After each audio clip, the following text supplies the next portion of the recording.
Qu'est-ce qu'une simple partie de cartes peut nous apprendre sur l'âme humaine? Plongeons ensemble dans la Dame de pique de Pouchkine, où les passions incontrôlées et le mystère des cartes nous révèlent le destin tragique de Herman. Bienvenue dans Voyage au cœur des œuvres. Aujourd'hui, j'aimerais vous amener dans une histoire à la fois mystérieuse et fascinante. Une histoire où l'obsession d'un homme pour le contrôle de son destin le conduit au bord de la folie.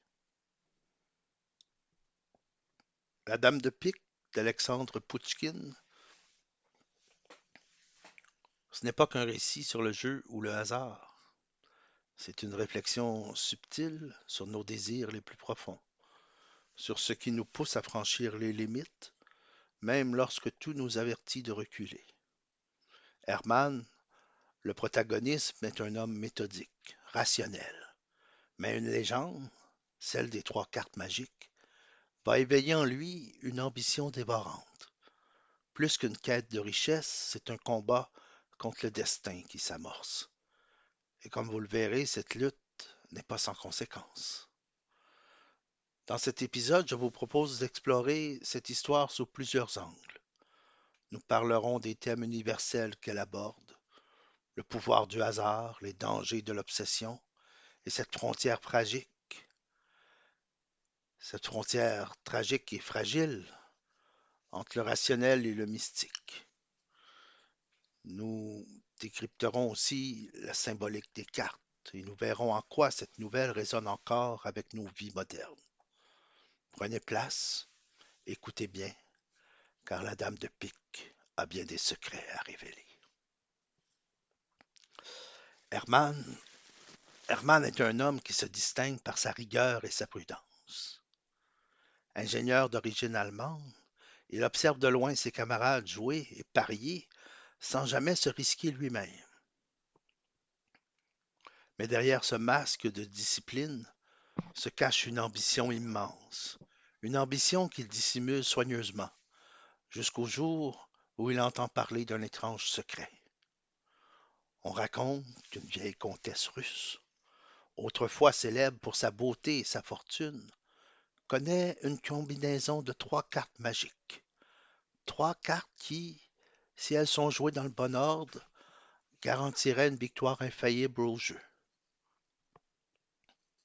Ce secret, dit-on, lui aurait été révélé par un mystérieux comte français, le comte de Saint-Germain, bien des années auparavant, en échange de sa clémence lors d'une dette.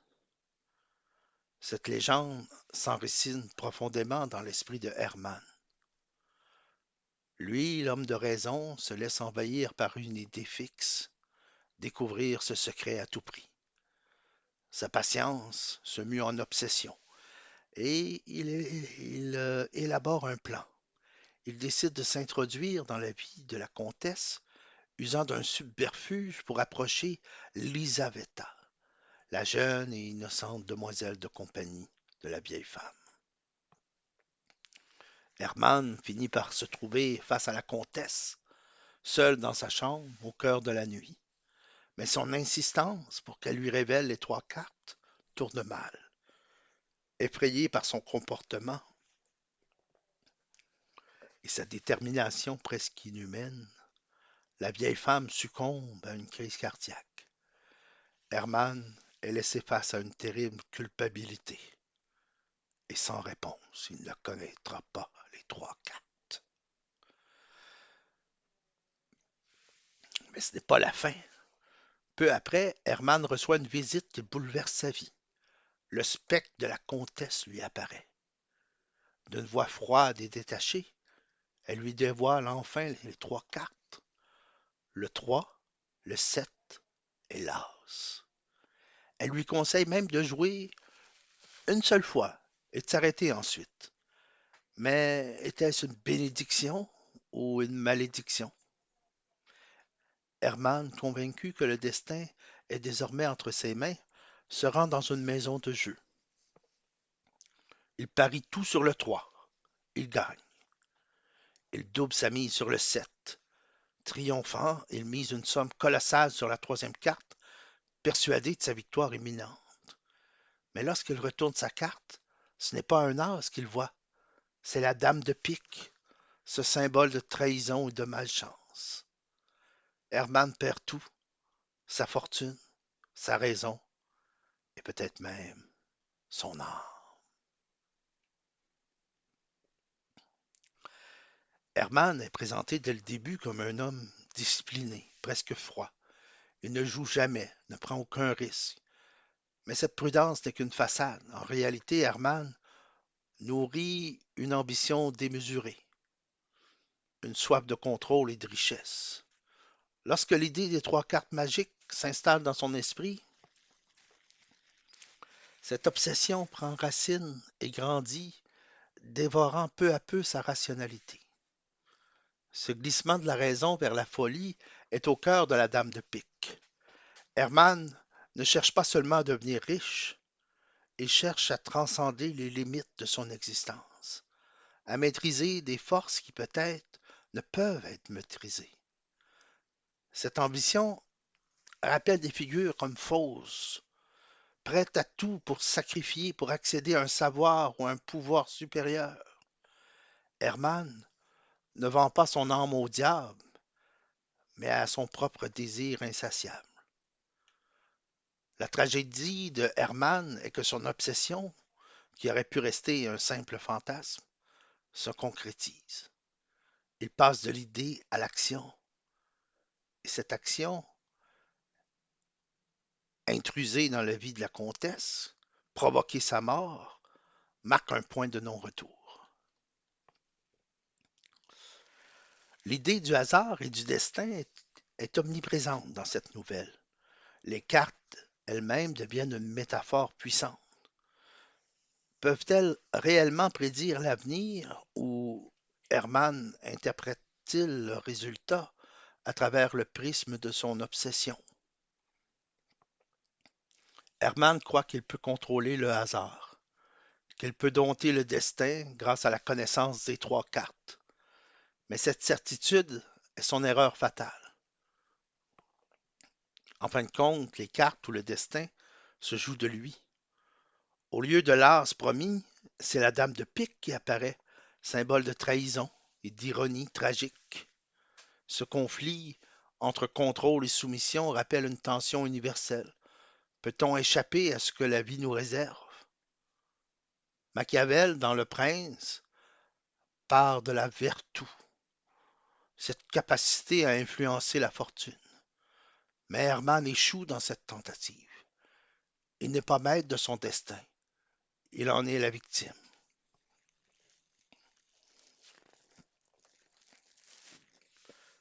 L'argent occupe une place centrale dans l'histoire, non pas comme un simple moyen, mais comme une fin en soi.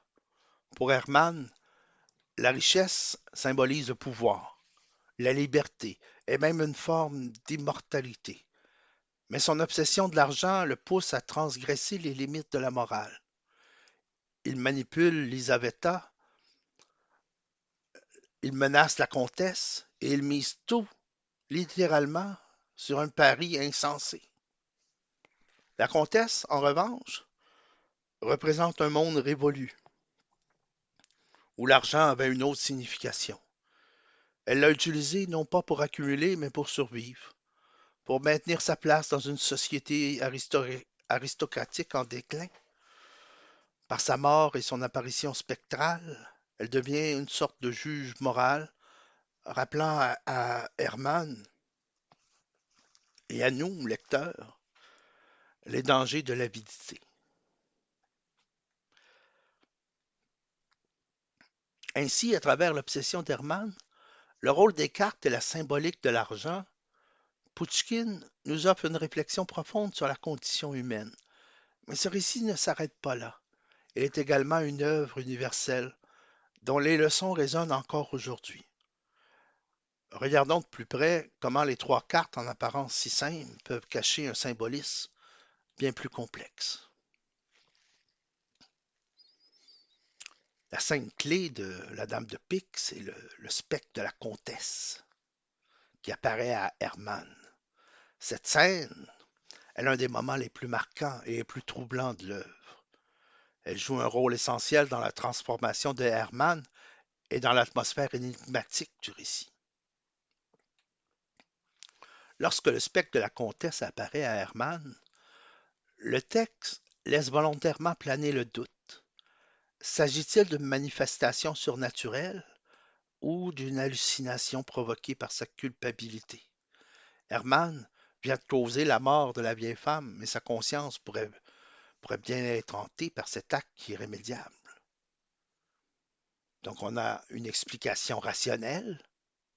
Hermann, déjà sous l'emprise de son obsession, est assailli par la culpabilité et la peur.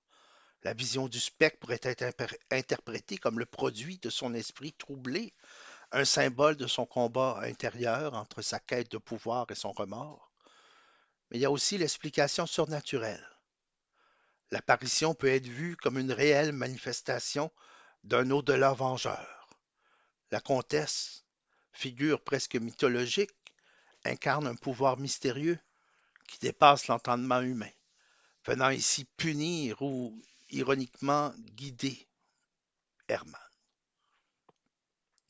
Pouchkine lui-même ne tranche pas. Et c'est cette ambiguïté qui donne toute sa force à la scène. Elle s'inscrit dans une tradition littéraire où la frontière entre le réel et le surnaturel est floue, laissant au lecteur, ou ici à l'auditeur, la liberté d'interprétation. Hermann incarne la rationalité moderne. Ingénieur, il est guidé par la logique et la maîtrise. Pourtant, cette scène marque une rupture dans son cheminement. Face au spectre, il abandonne la raison. Il accepte l'apparition comme vraie, sans la remettre en question, et adopte une foi quasi mystique dans les paroles du fantôme. Cette tension entre rationalité et mysticisme est omniprésente dans l'œuvre. Elle reflète les préoccupations du romantisme, un mouvement qui explore les forces irrationnelles et émotionnelles de l'être humain face à une époque de progrès scientifique et technique. On peut faire un parallèle avec d'autres œuvres gothiques et romantiques comme Le fantôme vengeur. Ce thème rappelle les spectres dans Hamlet de Shakespeare ou le château d'Otrante de Walpole. Dans ces récits, le fantôme agit comme une force morale ou une voix du passé perturbant le présent. Il y a aussi la culpabilité et l'hallucination. Dans Crime et châtiment de Dostoïevski, Raskolnikov est tenté par des visions après avoir commis un meurtre, tout comme Hermann. Les deux récits soulignent comment une conscience troublée peut donner naissance à des visions terrifiantes. La fascination pour le mystère. L'apparition de la comtesse rejoint l'atmosphère sombre et surnaturelle que l'on retrouve dans les récits gothiques, où le mystère et l'inconnu prennent le pas sur la raison. La scène du spectre de la comtesse est un moment charnière dans l'histoire. Elle incarne à la fois le basculement de Hermann dans l'irrationnel et la puissance des forces invisibles qui gouvernent sa destinée. Mais le mystère ne s'arrête pas là. Approfondissons maintenant la symbolique des trois cartes, ces objets si simples en apparence, mais porteurs d'un poids bien plus lourd. Les trois cartes révélées par le spectre de la comtesse, le 3, le 7 et l'As, ne sont pas de simples outils du jeu. Elles portent une signification symbolique qui dépasse leur rôle dans l'intrigue. Ces cartes, tout comme le chiffre 3 qui les relie, ajoutent une dimension universelle et intemporelle à l'histoire, tout en accentuant l'ironie tragique du destin de Hermann.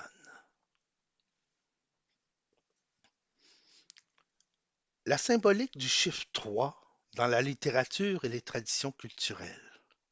Le chiffre 3 revient souvent comme un symbole chargé de signification. On a la Trinité. Dans de nombreuses cultures et religions, le 3 représente une unité parfaite ou divine, comme la Sainte Trinité dans le christianisme. Ce chiffre pourrait évoquer l'idée d'un équilibre ou d'un ordre cosmique que Hermann tente de défier. Il y a les triades fatidiques.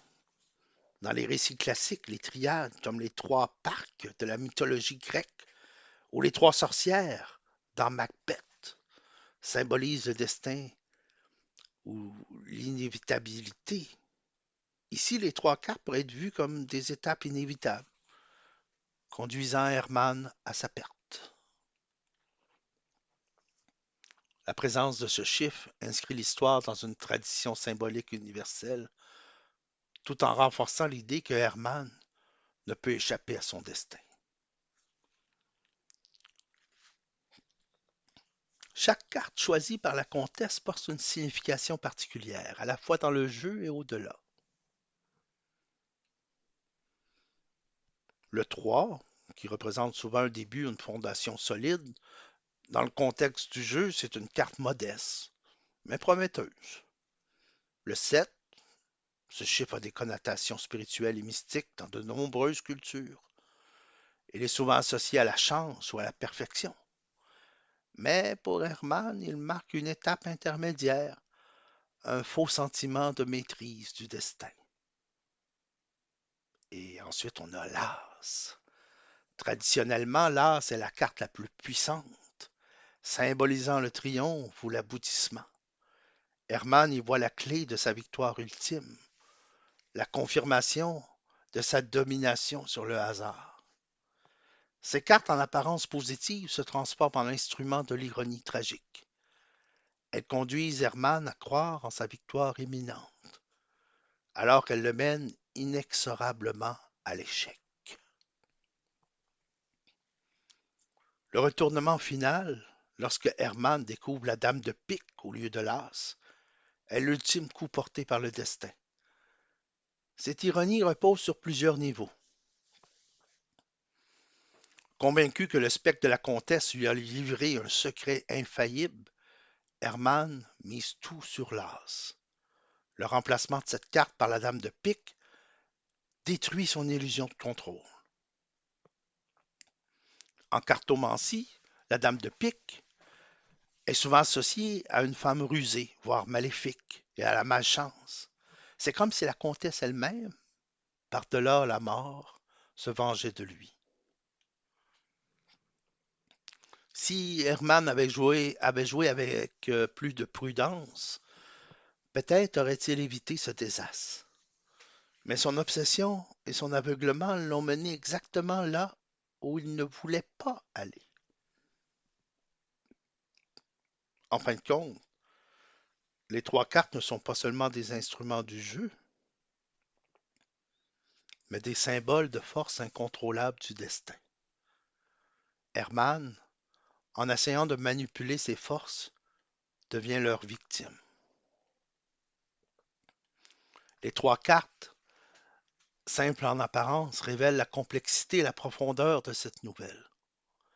Elle incarne à la fois les espoirs et la chute de Hermann, nous rappelant que parfois, dans notre quête de contrôle, nous perdons de vue les véritables enjeux. Les véritables enjeux.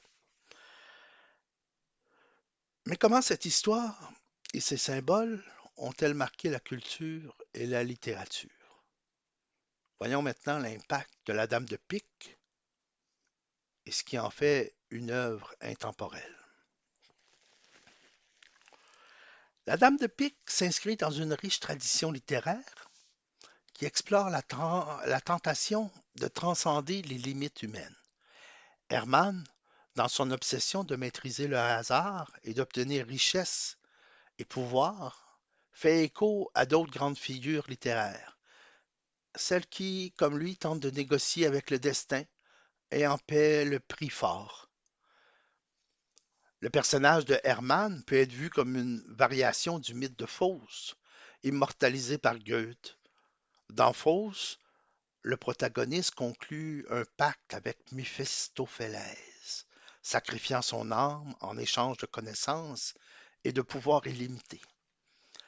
Si Herman ne traite pas directement avec le diable, son pacte implicite est tout aussi destructeur. Il renonce à ses valeurs, manipule Lisaveta et provoque la mort de la comtesse pour atteindre son objectif. Comme Faust, Herman cherche à dominer des forces qui le dépassent. Dans son cas, c'est le hasard qu'il espère contrôler grâce aux trois cartes magiques. C'est une quête du pouvoir absolu, mais le prix à payer. Les deux personnages apprennent trop tard que ses ambitions démesurées viennent toujours avec un coût. Pour Faust, c'est son âme. Pour Herman, c'est sa raison et sa vie.